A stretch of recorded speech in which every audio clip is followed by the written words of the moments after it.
e uma lei que principalmente veja quais são os casos graves que um governante deve perder o mandato por responsabilidade político-administrativa. E quem vota em governante que é ruim tem que sentar e chorar 4 anos e votar de novo melhor da próxima vez.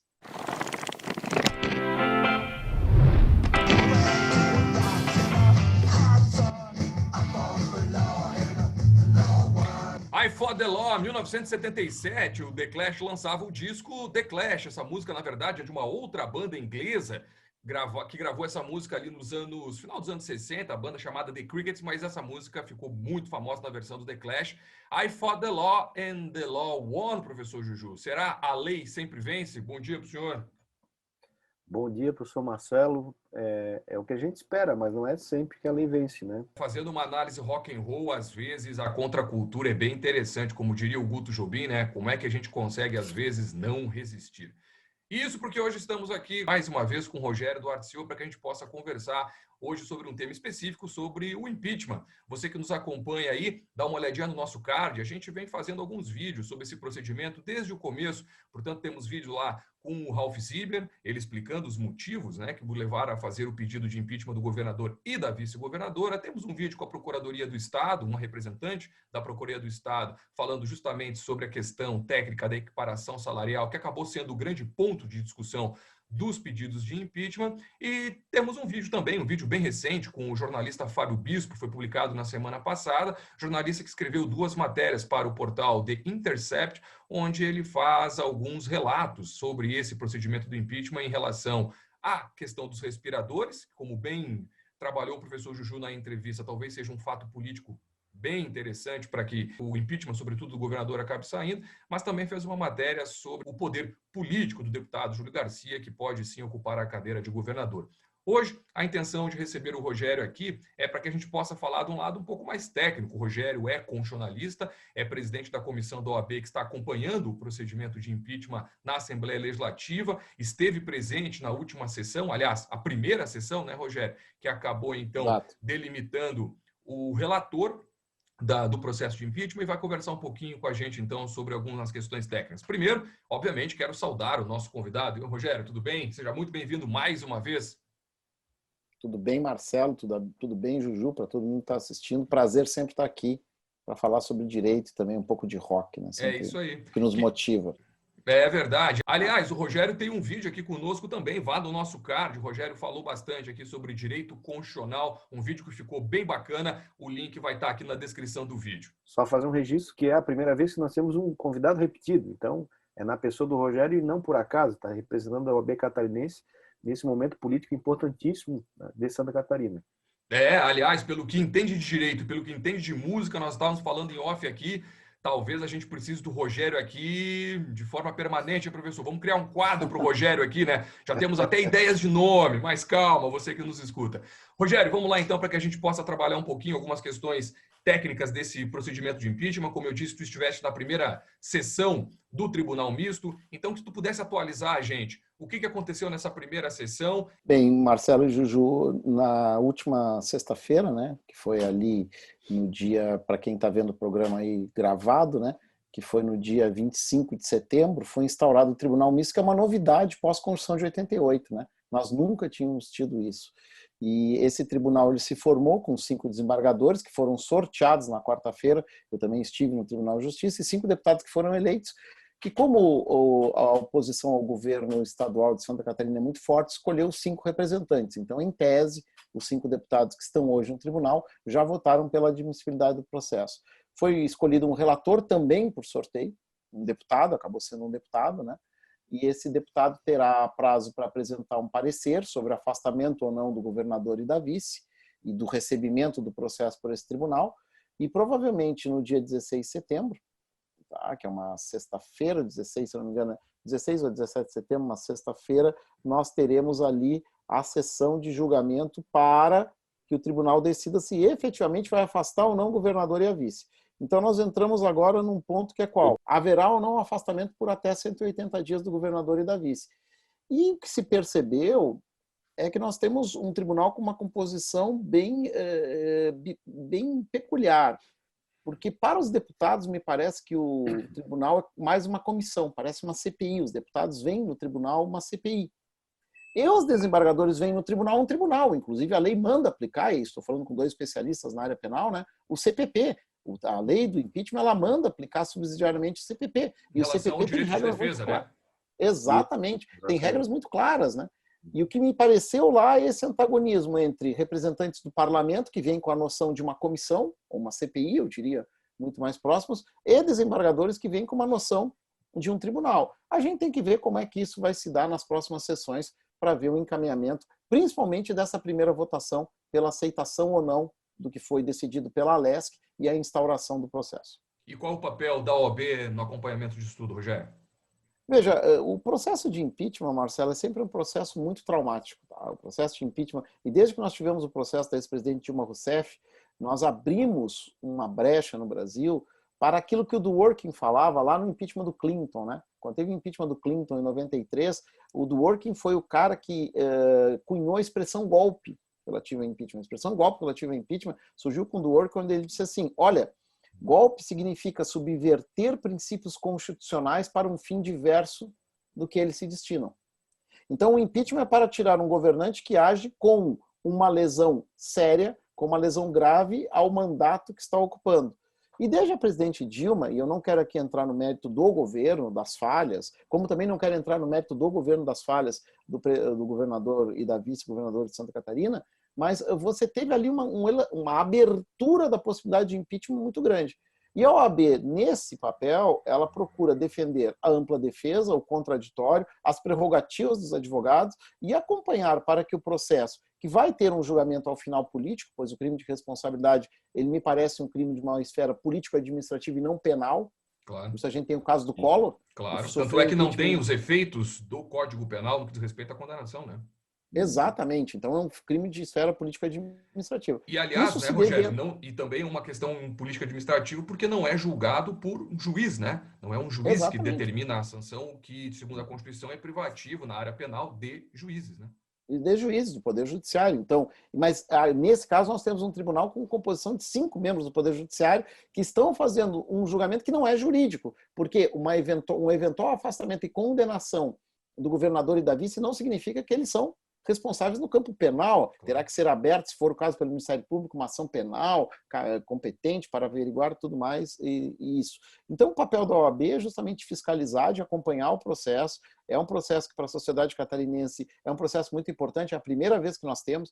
Foi um governador eleito com um percentual de votos muito grande. Ele veio numa onda de nova política, trouxe um anseio de renovação do eleitorado em 2018, e o papel da ordem como defensora das instituições democráticas faz com que ela esteja lá, vigilante, acompanhando, sabendo que o mérito não cabe à OAB decidir, então não cabe à OAB dizer se o mérito é A ou B, mas cabe à OAB acompanhar o processo e alertar a sociedade sobre como esse processo está se desenvolvendo e as consequências que ele vai ter, para que aí quem compõe o tribunal, dentro das suas convicções, dentro dos juízos que formar pelas provas que tenham no processo, possa votar e aí decidir um encaminhamento que será feito.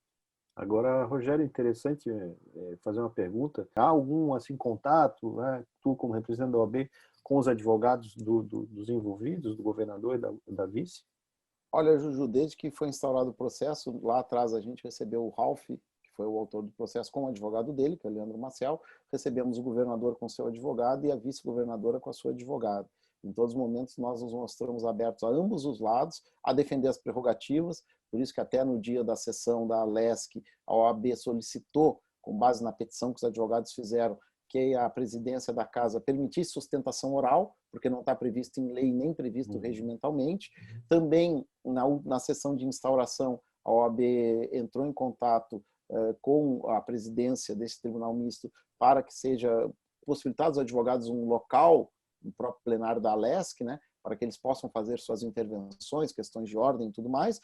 Conversamos com os advogados, estamos sempre abertos à conversa. Agora, claro, a conversa de fundo mais técnico, acho que até pela complexidade da defesa, em razão do momento que se vive, né, e principalmente o placar que houve na votação da Assembleia, foi muito impactante, foi 32 votos contra o governador e 33 votos contra o governador. Acho que as defesas aí têm algumas estratégias que são próprias dentro da própria premissa da independência do trabalho que o advogado vai ter, nós apenas auxiliamos. E, claro, vamos sempre conversando sobre questões que são inerentes. Tem sempre debate sobre o mérito, né? Então, assim, claro, a gente até troca algumas ideias, mas o papel principal da OAB e o meu papel principal é auxiliar os colegas, tanto do autor da ação como os colegas que estão defendendo governador e vice, para que o trabalho se dê dentro do exercício das plenas prerrogativas que o Estatuto da Ordem e a Constituição garante. E também nesse processo o advogado é fundamental à administração da justiça. Rogério, e a OAB teria legitimidade para ingressar com algum tipo de ação judicial ou até mesmo pedido administrativo perante o Tribunal Misto em relação a fases do procedimento ou a questões atreladas a irregularidades que pudessem ser vistas por ti?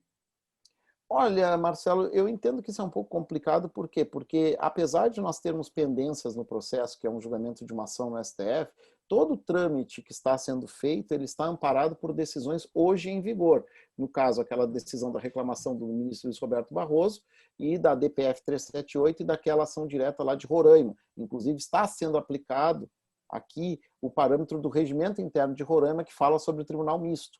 Então, assim, me parece que essa questão quanto à possível ilegalidade, quem deve realmente promover, se entender, são as defesas, porque a própria presidência desse Tribunal Misto, ela justificou sempre seus atos em decisões judiciais vigentes atualmente.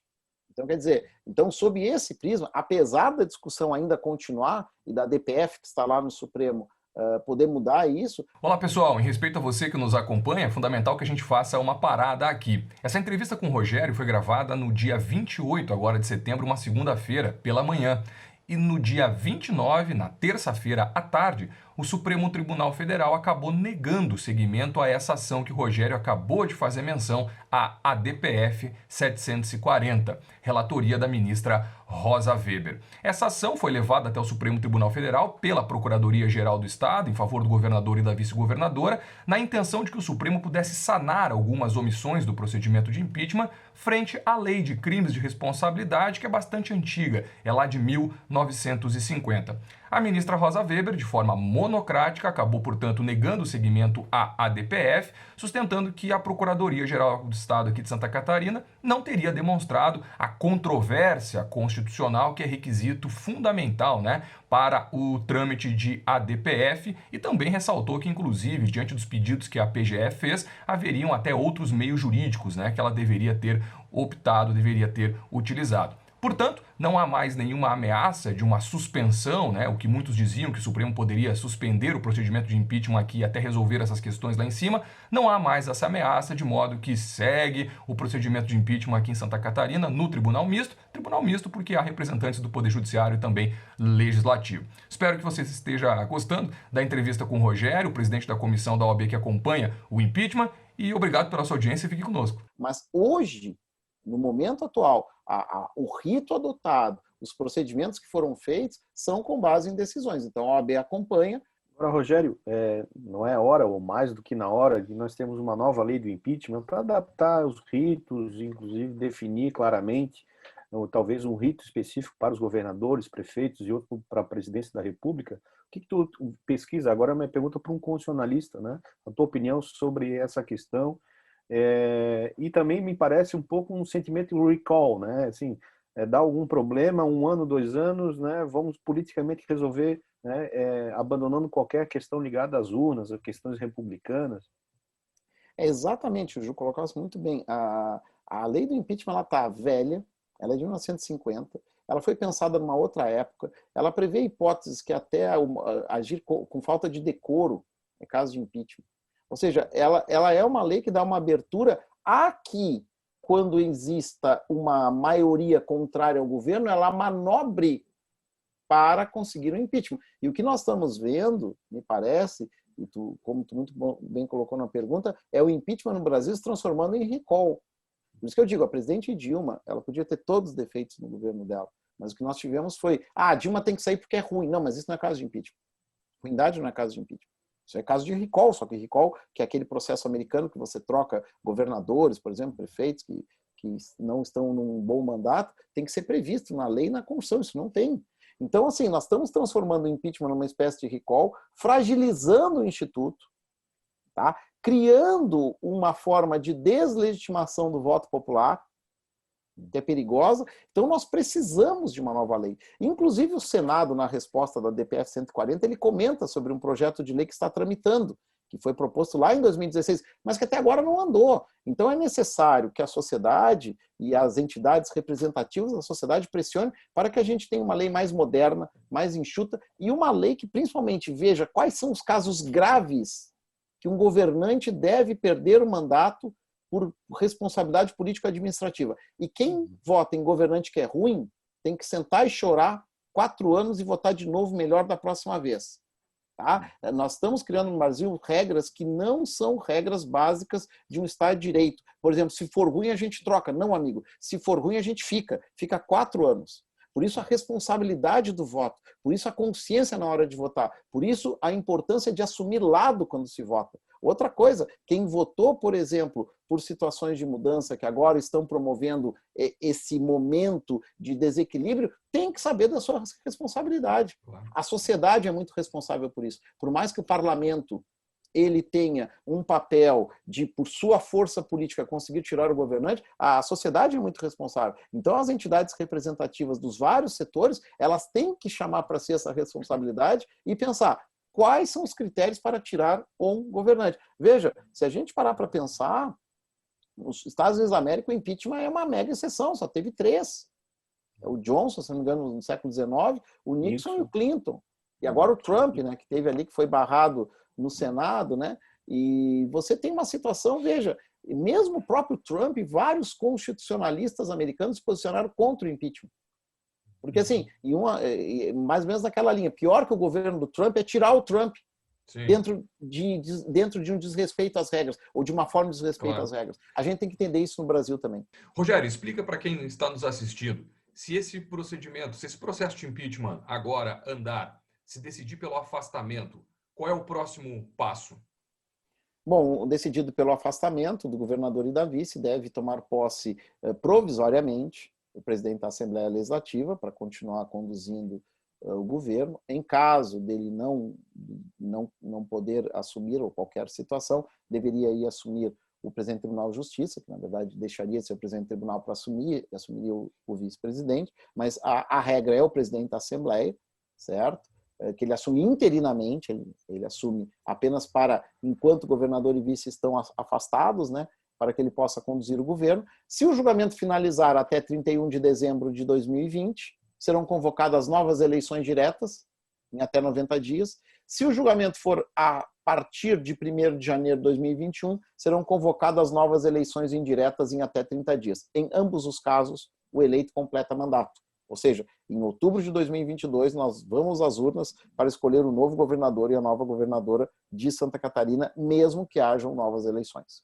Rogério, levando em consideração que o deputado Júlio Garcia tem uma denúncia contra ele agora na Operação Alcatraz e que o contexto político dele também fica um pouco conturbado, o que tu achas? Seria viável, possível, talvez até melhor, até para o próprio quadro das discussões de poder do Estado, que o deputado não aceitasse ser o governador durante o eventual afastamento do governador Carlos Moisés? Eventualmente até a OAB poderia ter uma posição como essa? Achas que isso é algo defensável? Olha, Marcelo, eu vou dar uma opinião muito minha, porque eu não consultei o conselho, os colegas do conselho, o presidente da OAB, para falar em nome da ordem. Mas me parece assim, a decisão do Supremo que diz que quem está respondendo o processo não pode assumir na linha sucessória, para mim ela extrapola competências constitucionais e traz uma previsão que não está na Constituição. A Constituição não fala isso. Ela fala em linha sucessória e ela fala em impedimentos. Então, assim, a denúncia, que ainda não, pelo que eu me lembro, não foi recebida ainda pela magistrada, né, que traz ali os elementos de possíveis ilícitos praticados pelo deputado, ela tem que ser apurada no campo do processo penal. Para isso, o deputado vai constituir seus advogados e o MPF vai fazer ali as suas acusações.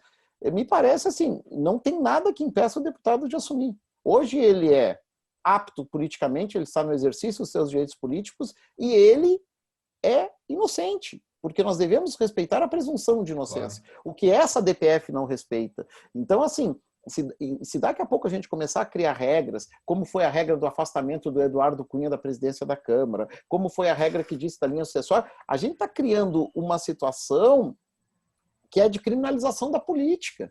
Claro. E a criminalização da política é a morte da política. Porque você não quer criminalizar a política, você quer matar a política. Claro. Esse é o discurso real. E a esse discurso eu me oponho completamente. Quem, como político, praticou atos ilícitos, que responda conforme as leis penais e processuais penais, e se ao final for considerado culpado, que cumpra a sanção imposta. Mas até que haja uma decisão. Do contrário, me parece que o deputado, sob o ponto de vista jurídico, é perfeitamente apto a assumir. Sob o ponto de vista político, aí é uma questão que tem que ver como é que o quadro vai se colocar até o afastamento eventual do governador e da vice. Aí a questão política ela é muito dinâmica, né? Claro. E aí, claro, o deputado, acho que é um político experiente, ele pode, sob o ponto de vista político, analisar. Para que a gente possa encaminhar ao fim, professor Juju, o senhor tem alguma dica para a gente? A dica de filme é um filme que tem tudo a ver com o que o nosso papo com o Rogério conversa, enfim, que a gente vem cobrindo. Eu adoro esse filme, é Cidadão Kane, é um filme lá dos meados dos anos 40, anos 50, nos Estados Unidos, filme em preto e branco, conta a história do Cidadão Kane, um cidadão que teve tudo na vida, tem tudo a ver com a questão política, e é uma relação de poder nesse filme. Então, Orson Welles, para mim, ele dirige e ele interpreta o Cidadão Kane. Quem se interessa por política e relações de poder, vai a dica do filme Cidadão Kane. Isso aí. Rogério, queria me despedir de ti, te agradecendo, obviamente, mais uma vez a disponibilidade, mas na tua fala, se pudesse deixar uma dica para a gente aí de música, de filme, documentário, livro, seria bem legal. Vou deixar primeiro, já que o Ju falou um filme, acho que tem um filme também bem interessante sobre a questão de impeachment, que é aquele Todos os Homens do Presidente, tá? Com Robert Redford e o Dustin Hoffman, né? Que fala lá do caso Nixon, tá? Acho que é um filme emblemático. E aí ali há uma dica de cinema e música. Eu vi agora recentemente, revi um filme que eu recomendo muito, que é aquele Encontros e Desencontros, em inglês Lost in Translation, da Sofia Coppola. Tá? Que, para quem puder ver, tá passando aí no Telecine, né? Para quem quiser, também temos aí na internet. É um filme que tem umas trilhas sonoras, pô, tem Jesus Mary Chain, tem My Blood Valentine. Para quem quiser ver um filme interessante, né? Se passa em Tóquio lá, toda a cultura oriental, toda a diferença entre os ocidentais e orientais, e uma trilha sonora fantástica. Fica a dica aí, Encontros e Desencontros, Lost in Translation, para divertir, e Todos os Homens do Presidente para refletir. É isso aí. Como é bom ter o professor Rogério conosco aqui, né, professor Juju? O homem sabe muito de direito constitucional, o homem sabe muito de música, sabe muito de cinema, de cultura em geral. Vamos criar uma cadeira cativa para Rogério Silva aqui no Direito ao Rock. Vou cobrar aí, terceiro elemento do programa, pô. Terceiro elemento. Rogério, obrigado por ter cedido um pouco do teu tempo para a gente, e a gente espera poder contar contigo aí para esclarecer o pessoal que está nos acompanhando, justamente porque sabe que a gente também tem dado uma atenção ao processo de impeachment. Muito obrigado, Juju, Marcelo, precisando só chamar aí, estamos juntos, vamos esperar que esse processo seja o menos traumático para a sociedade catarinense. E você que nos escuta, você que nos assiste, fique atento, eventualmente a gente vai publicando vídeos aqui, comentando o desenrolar do processo de impeachment. Tem coisa vindo por aí, já estamos fazendo alguns outros contatos para trazer mais gente para poder falar sobre tudo isso, para que você possa também se informar e ter uma possibilidade de ter opiniões sobre tudo isso que está acontecendo, tá bom? Mais tarde estaremos aqui para discutir outros institutos, outros discos e outras músicas. Até a próxima. Tchau.